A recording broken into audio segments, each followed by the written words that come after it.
कभी सोचकर देखा है कि इंसानी कहानी का वो कौन सा चैप्टर है जो बाकी सारे इतिहास को मिलाकर भी उससे कहीं ज्यादा लंबा है?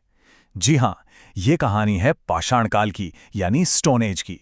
देखिए, ये सिर्फ एक बीता हुआ वक्त नहीं है, ये वो बुनियाद है जिस पर आज हमारी पूरी दुनिया, हमारी पूरी सभ्यता टिकी हुई है। तो चलिए, इस लाखों साल लंबे सफर को समझना शुरू करते हैं। जरा इस बात पर गौर कीजिए, इंसानी इतिहास के 99% हिस्से में ये जो साधारण से दिखने वाले पत्थर के औजार है ना, यही धरती की सबसे एडवांस टेक्नोलॉजी थी। ये सिर्फ पत्थर के टुकड़े नहीं थे, ये उस जमाने के स्विस आर्मी नाइफ थे। सर्वाइवल के लिए, शिकार के लिए और खुद को बचाने के लिए बनाए गए जीनियस आविष्कार।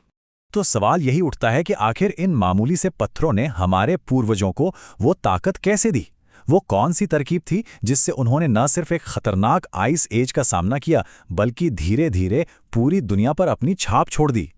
तो हमारी कहानी की शुरुआत होती है पूरा पाषाण काल से, जिसका मतलब है पुराना पाषाण युग। और ये सिर्फ एक शुरुआत नहीं थी, बल्कि ये इंसानी इतिहास का सबसे लंबा, सबसे मुश्किल दौर था। कह सकते हैं कि ये सर्वाइवल की एक बहुत बहुत लंबी सुबह थी, जो कुछ कमाल की खोजों से रोशन हुई। सोचिए, ये दौर कोई 100-200 साल का नहीं, बल्कि लगभग 20 लाख साल तक चला। उस वक्त धरती का ज्यादातर हिस्सा बर्फ से ढका हुआ था, और इसी बर्फीले दौर में इंसान ने बहुत धीरे धीरे पर लगातार तरक्की की। एकदम शुरुआती खुरदुरे पत्थरों से लेकर हमारे जैसे दिखने वाले पूर्वजों यानी होमो सेपियंस और उनकी कला के जन्म तक। और देखिए, ये कोई हवा में कही गई बातें नहीं हैं, इसके सबूत हमारे ही देश में मौजूद हैं। मध्य प्रदेश की भीमबेटका गुफाओं से लेकर आंध्र प्रदेश की कुरनूल गुफाओं तक शुरुआती इंसानों ने अपनी मौजूदगी के ऐसे निशान छोड़े हैं जो हमें सीधे उनकी दुनिया में ले जाते हैं। टेक्नोलॉजी में जो बदलाव आया वो तो कमाल का था। शुरुआत हुई बड़े भद्दे चॉपर्स से, जो बस किसी चीज को तोड़ने फोड़ने के काम आते थे। लेकिन हजारों साल बाद हमारे पूर्वज ज्यादा बारीक और स्पेशलाइज्ड टूल बनाने लगे, जैसे तेज धार वाले ब्लेड, दूर तक भाला फेंकने वाले औजार, और यहां तक कि ठंड से बचने के लिए कपड़े सिलने वाली हड्डी की सुइयां भी। हर नया औजार जिंदगी की जंग में एक जीत जैसा था। तो सवाल ये है कि इस मुश्किल दुनिया में वो बचे कैसे? इसका जवाब दो चीजों में छिपा है, पत्थर और आग। पत्थर के औजारों ने उन्हें खाना दिया, और आग ने तो सब कुछ बदल दिया। आग सिर्फ गर्मी नहीं देती थी, वो रात के अंधेरे में रोशनी थी, खतरनाक जानवरों से सुरक्षा थी, और कच्चे मांस को पकाकर खाने का जरिया थी।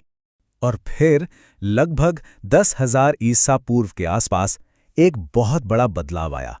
बर्फ पिघलने लगी, आइस एज खत्म हो रही थी, और पूरी धरती का मौसम गर्म होने लगा था। इस एक बदलाव ने कहानी का रुख ही मोड़ दिया। और यहीं से हम आते हैं मध्य पाषाण काल में, यानी मेसोलिथिक एज। ये एक ब्रिज की तरह था, एक ट्रांजिशन का दौर। ये कहानी है इंसानी अनुकूलन की, कि कैसे हमारे पूर्वजों ने तेजी से बदलती दुनिया के साथ खुद को ढाला। अब देखिए, मौसम गर्म हुआ तो जंगल बदले, जानवर बदले। पहले जो बड़े बड़े विशाल जानवर थे, उनकी जगह छोटे और फुर्तीले जानवरों ने ले ली। तो जाहिर है, इंसानों को भी अपने रहने और शिकार करने के तौर तरीके बदलने पड़े। और इसी जरूरत ने एक नई टेक्नोलॉजी को जन्म दिया, माइक्रोलिथ। ये बहुत ही छोटे पर बेहद नुकीले पत्थर के औजार थे। कमाल की बात यह थी कि इन्हें लकड़ी या हड्डी के हैंडल में लगाकर तीर, कमान और भाले जैसे हथियार बनाए जा सकते थे। छोटे तेज जानवरों के शिकार के लिए ये एकदम परफेक्ट थे। इनके साइज पर मत जाइएगा, ये छोटे से पत्थर के टुकड़े उस जमाने के गेम चेंजर थे। ये दिखाते हैं कि इंसान कितना स्मार्ट और अडैप्टेबल हो चुका था। जो भी चुनौती सामने आई, उसका जवाब उसने पत्थर में ही ढूंढ निकाला। लेकिन बदलाव सिर्फ औजारों में नहीं, सोच में भी आ रहा था। इसी दौर में हमें पहली बार ऐसे सबूत मिलते हैं जहां लोगों ने अपने प्रियजनों को रीति रिवाज के साथ दफनाना शुरू किया। कभी कभी तो कब्र में उनके साथ औजार और खाने पीने की चीजें भी रखी जाती थी। शायद ये मौत के बाद की जिंदगी में उनके विश्वास का पहला संकेत था। और फिर कला ने जन्म लिया।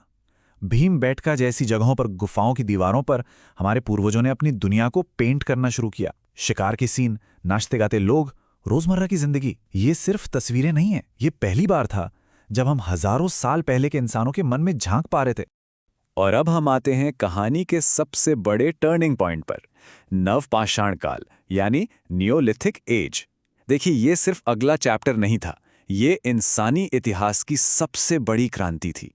एक ऐसी क्रांति जिसने हमारी जिंदगी का तरीका हमेशा हमेशा के लिए बदल दिया। सोचिए, ये एक डोमिनो इफेक्ट जैसा था। सबसे पहले इंसान ने खेती करना सीखा, यानी अब वो भोजन के लिए भटकने के बजाय उसे एक जगह उगा सकता था। फिर उसने जानवरों को पालतू बनाया, जिससे खाने और मेहनत के काम में मदद मिली। और जब खाना एक जगह मिलने लगा तो पहली बार स्थायी गांव बसे और बचे हुए अनाज को रखने के लिए बनाए गए मिट्टी के बर्तन। एक के बाद एक इन बदलावों ने मिलकर पूरी दुनिया बदल दी।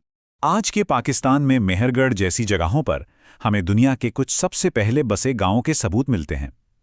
यहाँ के लोग कच्ची ईंटों के घरों में रहते थे और अपने हाथों से गेहूं और जौ उगाते थे। ये एक नए युग की शुरुआत थी। टेक्नोलॉजी में भी जमीन आसमान का फर्क आ गया। कहाँ वो पुराने खुरदुरे पत्थर के औजार और कहाँ अब ये नए चिकने पॉलिश किए हुए टूल्स। इन्हें खेती जैसे खास कामों के लिए एकदम सटीक डिजाइन किया गया था। ये खूबसूरती और काम दोनों में मीलों आगे थे। और यही था वो निर्णायक पल। अब इंसान सिर्फ कुदरत के रहमो करम पर नहीं था। फसलें उगाकर, जानवरों को पालकर और गांव बसाकर वो पहली बार अपने आसपास की दुनिया को अपनी मर्जी से, अपनी जरूरत के हिसाब से ढाल रहा था। तो अब हम अपने सफर के आखिरी पड़ाव पर आते हैं, ताम्रपाषाण काल, यानी कैलकोलिथिक एज। ये वो दौर था जो पाषाण युग को आने वाले धातु युग से जोड़ता है, एक पुल की तरह।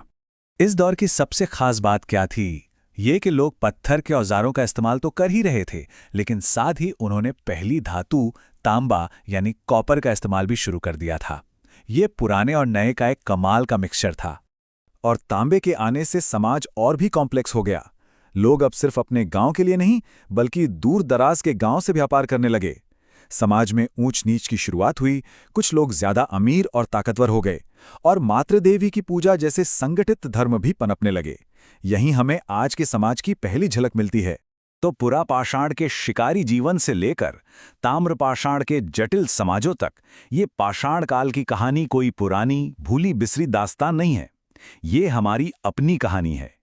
ये कहानी है कि कैसे हमने सिर्फ जिंदा रहना नहीं सीखा, बल्कि सोचना, बनाना और एक साथ मिलकर रहना सीखा। ये उस दुनिया की नींव की कहानी है जिसमें आज हम रहते हैं। ये जो पूरी 20 लाख साल लंबी एपिक कहानी है, ये कागज पर या शब्दों में नहीं, बल्कि पत्थरों में लिखी गई है। हर एक औजार, हर एक गुफा की पेंटिंग अपने अंदर एक राज छिपाए बैठी है, और हम तो आज भी बस इसकी सतह को ही खुरच रहे हैं। तो सवाल ये है कि इन पत्थरों में और कौन-कौन सी अनकही कहानियां दफन हैं, जो बस खोजे जाने का इंतजार कर रही हैं।